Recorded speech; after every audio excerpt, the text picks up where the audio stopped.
بسم الله الرحمن الرحيم. اخواتي وحبايبي واصدقائي عشاق متابعين قناة جول كيبر، انا طبعا بعبر عن سعادتي الكبيرة جدا جدا ان انا بلتقيكم من جديد، وبستأذن حضراتكم تساندونا وتدعمونا وتعملوا اشتراك في القناة الجديدة اللي انا عملتها عبر الفيس باسم الناقد الرياضي علاء حمام بعلامات النص. معانا كم خبر قنبلة قنبلة قنبلة بعلامات النص. الاهلي فرح مصر، الاهلي فاز وحصد اللقب رقم 45 لمسابقة الدوري العام، ورجعنا الارقام زمان خماسيات سداسيات، والاهلي لب فاركو بسداسية، وفاركو فرقة غلبانة لا بتنافس على رابع ولا تالت ولا اي حاجة اصلا، كل طموحها تقعد في الدوري. والعيال بتوع فاركو غلابة نزلوا لقوا 60,000 في الملعب، 60,000 اهلاوي بيزلزلوا استاد القاهرة ومدينة نصر، غلابة يا عيني ركابهم ثابت، هيعملوا ايه؟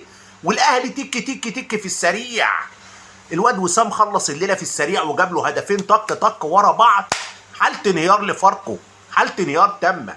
الاهلي عمل ملحمة الموسم ده، دوري جاي من بعيد، دوري جاي من بعيد، ويشكر عماد النحاس انه رجع الروح ورجع الاصرار عند لعيبه الاهلي.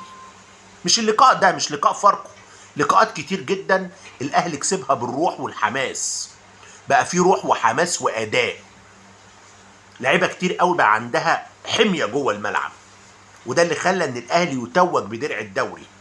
وزي ما قلت دوري غالي، بيراميدز مش هيلاقي فرصه في حياته تاني للفوز بالدوري زي فرصة الموسم الحالي. اهلي خسر افريقيا في استاد القاهرة، تعادل مع سان داونز وودع البطولة، حالة احباط جامدة، رحيل مدير فني، لعيبة حزينة، وجي بيراميدز خسر 6 بونت في 4 ايام. لا يلوم الا نفسه، لا يلوم الا نفسه.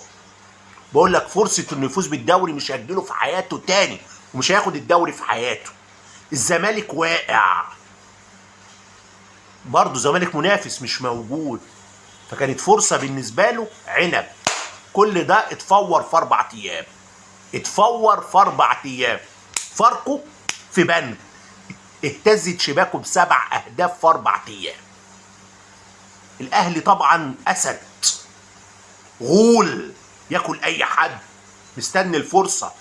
التهم الدوري، التهم بيراميدز، خلص الليله، ركب الدوري. كل سنه وانت طيب، دوري عن استحقاق وعن جداره، عن استحقاق وعن جداره. هتتغفل قلم على طول، هو كده، ما تتغفلش يا حبيبي. الزمالك مش هيفضل كده، مش هيفضل واقع بالصوره دي. مجلس ده لو خسر كاس مصر، مجلس الزمالك اللي الفرق كلها رياضيه واقعه معاه، كوره وصالات كله متدمر في الدمار يا عبده، هيروحوهم، يروحوا يمشوا، وهتيجي لجنه تدير وهتعمل فرقه تقف على رجليها. فبيراميدز فرصه انه يفوز بالدوري، الفرصه اللي جات له الموسم ده مش هيشوفها في الاحلام، في الاحلام انسى خلاص. الاهلي نازل من اول الماتش فايق، اصرار عند لعيبته، لعيبه كتير قوي بدعت في الملعب. واد كوكا عمل ماتش حلو، كان عمل الاسيست بتاع الهدف الاول. بن شرقي كان رائع، وعايز اوجه نصيحه لبن شرقي، اداره الاهلي ما عندهاش صبر، مش كل ما يتم استبدالك تطلع متضايق كده وتقعد تتكلم. هيعروك مره في مره، هيعروك، مش هيسمحوا لك. عماد النحاس الراجل عنده لقطه حلوه، عايز يشرك كل اللعيبه، 60,000 في الملعب فرحانين، عايز اللعيبه كلها تبقى مبسوطه. دفع بمعلول، دفع بالشحات، دفع بمصطفى شوبير، عايز يفرح اللعيبه. فما ينفعش كل ما تطلع تعمل اللقطه بتاعت لوي البوز والضيق والجو ده، مش هينفع. هيجوا في مره ويعروك يروحوك. بس بديك نصيحه، الاهلي غير الزمالك، مشهد ده لو اتكرر تاني ان شاء الله مع الموسم الجديد ممكن تتفور في يناير، تخرج اعاره.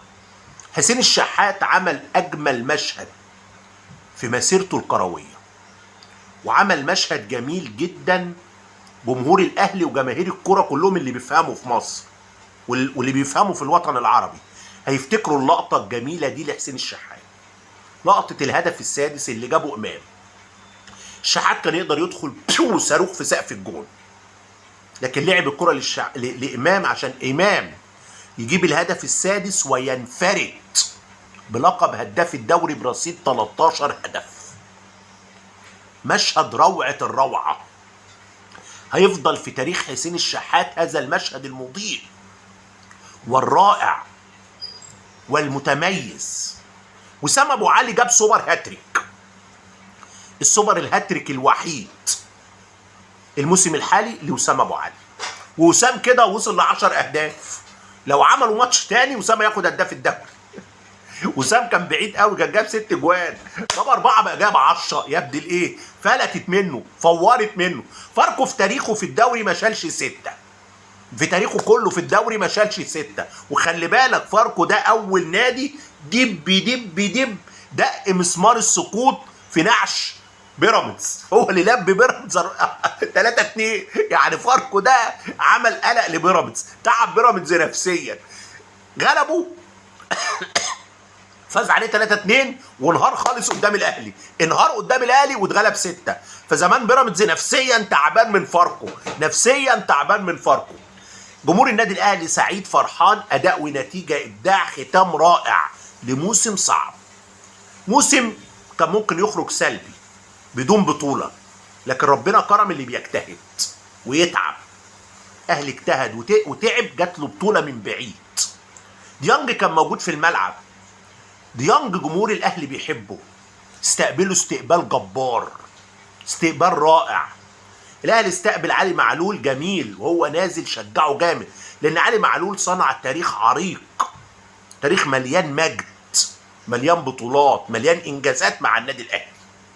رامي ربيعه اتقابل مقابله وحشه قوي قوي، كان موجود وحاضر اللقاء. جمهور الاهلي هتف ضده بشده وهاجمه بشده، وجمهور الاهلي حاسس ان رامي ربيعه تخلى عن الفريق بالمشهد بتاعه، هو خلاص مشي، معرفش ايه اللي جابه النهارده. انت خلاص مشيت، جاي تعمل ايه؟ قابل مقابله مش كويسه. جمهور الاهلي قابل طاهر مقابله حلوه قوي وهتف لطاهر كتير. جمهور الاهلي حاسس ان طاهر راجل اجتهد وتعب. طاهر ما كانش نجم شباك في النادي الاهلي، لكن تعب السنين اللي فاتت، والموسم ده قدم موسم كويس قوي وجاب اهداف حلوه وصنع اهداف وعمل شغل عالي. ولولا الاصابه اللي جات له الحمد لله تعافى، كان هيبقى رقم 1 في الاهلي. كان عامل شغل عالي هو وامام، ما لهمش حل الموسم ده. فجمهور الاهلي مقدر ان الراجل ده اشتغل على نفسه وتعب، فهتفوا له هتاف جبار، زلزلوا الملعب كده وهما بيهتفوا لطاهر محمد طاهر. طبعا طاهر جاب هدف عالمي في سان داونز، لكن الحمد لله على كل حال. العش خرج مصاب، جاله كدمه في الركبه، وان شاء الله الاهلي هيخلص صفقه العش رغم مغالاه بيراميدز. وبيراميدز زود في الصفقه دي على الاهلي 20 مليون جنيه عشان يفسد الصفقه، لكن ان شاء الله الاهلي هيخلص العش، والعش هيبقى مع الاهلي في مونديال الانديه. المباراه شهدت طرد محمد سعيد شيكا حارس فاركو، طرد حقيقي مستحق مفيش فيه كلام. وسام طبعا استغل الطرد ورزع الفاول ده اللي اتطرد بسببه شيكا في قلب الشبكه، وجاب هدف في ال90، هدف صاروخ في المرمى، هدف صاروخ في المرمى. شايف الاهداف اللي جابها وسام فيهم 3 مرتاحين اخر راحه. كوكا مديله الكره سلسه تك في الجول، الواد بن شرقي رقص 3 اداها له سلسه تك في الجول. مش عارف الهدف الثالث باين مين اللي صلحها له، معلول اللي عمل له الهدف ده، الهدف الرابع بتاع الاهلي معلول هو اللي عمل الاسيست. معلول الراجل اللي عرضها له حلاوه دخل فيها طق. هو الجول اللي تعب فيه شويه الشوطه بس هي اللي تعب فيها، لكن طبعا تواجده في المكان. مليون مبروك للنادي الاهلي، وبرافو على الرابطه ان هي ادت الدرع للاهلي في الملعب في وسط ال60,000.